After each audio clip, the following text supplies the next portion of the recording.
I am just sat by the edge of this huge dam just outside Oryakhvo, which is where we live now. That's the village over there. I don't know if you can see it in the distance.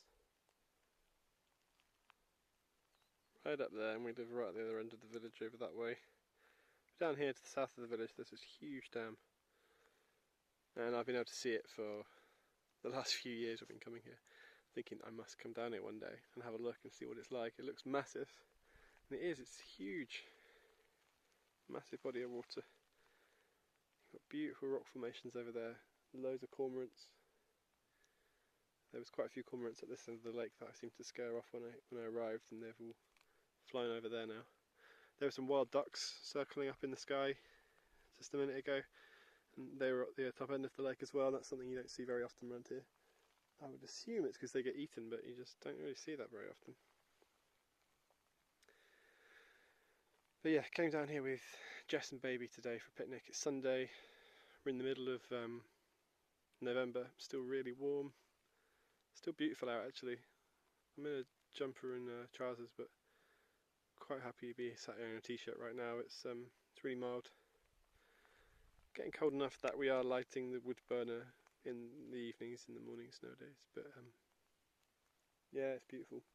So Sunday afternoon we thought we'd come down here for a little picnic, come and check it out, and those guys have just gone for a walk. Baby's having a sleep. I thought as we're coming here I'll bring a little fishing rod and just see if there's anything in there. So I've just got a float out there at the minute with a worm sitting quite deep, like hopefully close to the bottom.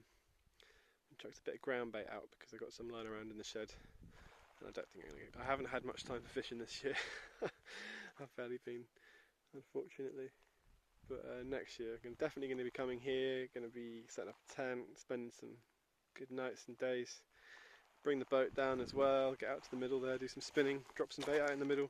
The locals told me that there's catfish here, so yeah, I want to see if we can catch one.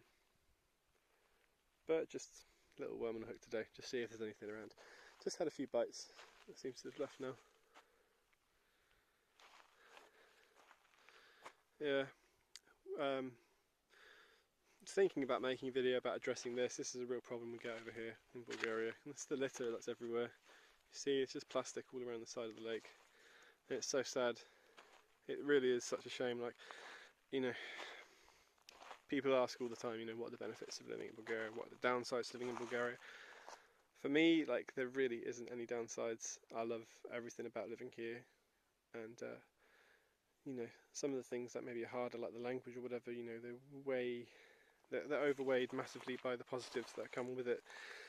But the litter is really saddening. You know, the countryside here is just so stunning. It's not just this region, it's all over the country. It's so sad, you know. It's just the most beautiful country, nature-wise. You've got these huge lakes, and you know, that's not farmland over there. It's just all wild forest and trees, and you can see just into the distance there, the forest. You can actually see the Rhodopes over that side of the lake, which is so hazy today. But it's just so sad every time you arrive somewhere like this. You're just faced with all this plastic, and normally when I come out today I'm doing some fishing, I always bring some black bags with me, and I spend the first half an hour to an hour just picking up rubbish, and I just make sacks full of the stuff, and I stick it in the car, take it up to the village, and I put it in the bins. It's not the best solution, but it's a lot better than just leaving it here. And this is particularly bad today. It really is. Just loads of it, so many plastic cans and bottles up there. No, just to clean up this little corner here it'll take me a good hour probably. I haven't got any bin bags with me today, but I've got a few bags in the car, and I'll definitely fill up what I can while I'm here, take it back, and think about putting some signs. I always have these grand ideas of education programs, recycling programs, putting up signs, going into the schools. But yeah, it's just sad. Hopefully it's something that changes. It is mostly the older generations. The Roma get blamed for it massively, and it's not just the Roma. The Bulgarians do it just as bad, in my opinion, from what I've seen. I've been sat in the car with old people that just, you know, they happily throw a beer can or a Coke can or some packets out, a fag packet out out the car window and they don't see anything wrong with that, and they just have a completely different way of thinking. But I just, you know, it's polluting the waters, it's polluting the atmosphere, it's killing the nature around here, and it just looks awful. So I mean, hopefully it's something that's going to change naturally as time goes on, and the education system is changing. You know, I'm sure most kids these days are told not to throw their litter around, but hopefully it's something that we can start changing. Hopefully something that people start realising. But yeah, definitely something I think that I need to start addressing and maybe talking about more.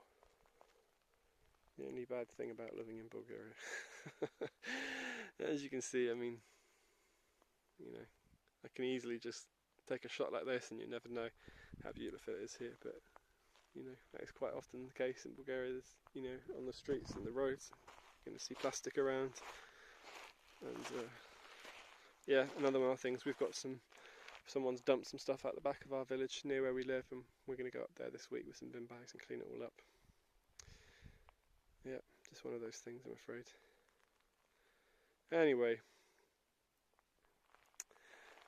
I'm going to sit here for a little bit longer, see when Jess and Baby come back with the dogs, and I'll let you know if I catch anything.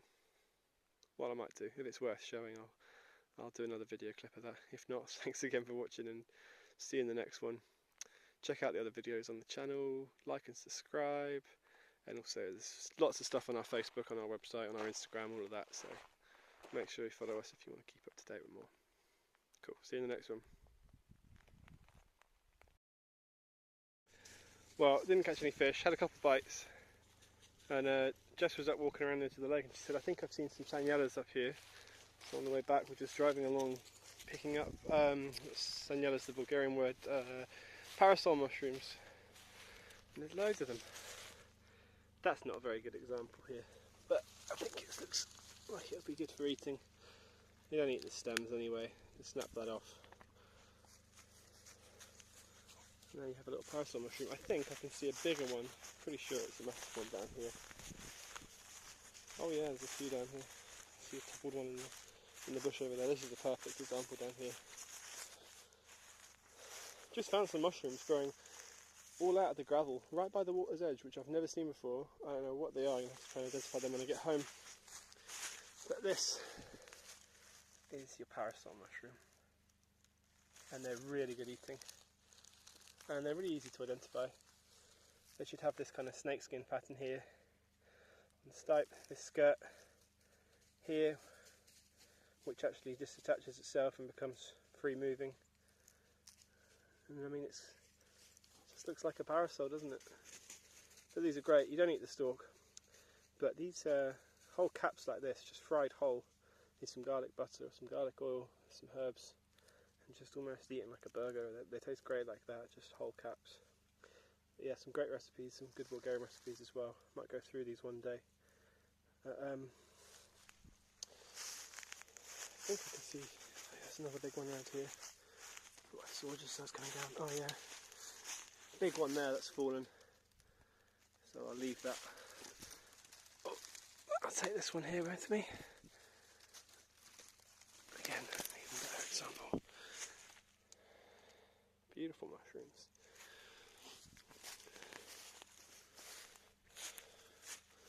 So, fish wasn't on the menu, but make something delicious for dinner tonight with these parasols. We've got about another 6 in the car. I'm sure we'll probably find a few more as we drive back towards the village.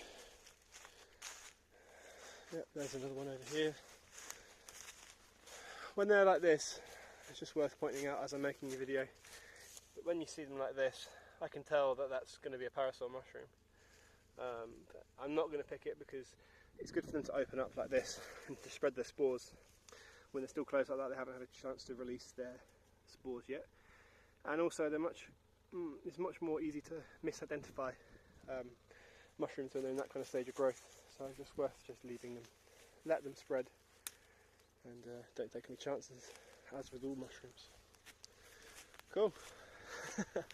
Thanks again for watching. See you in the next one.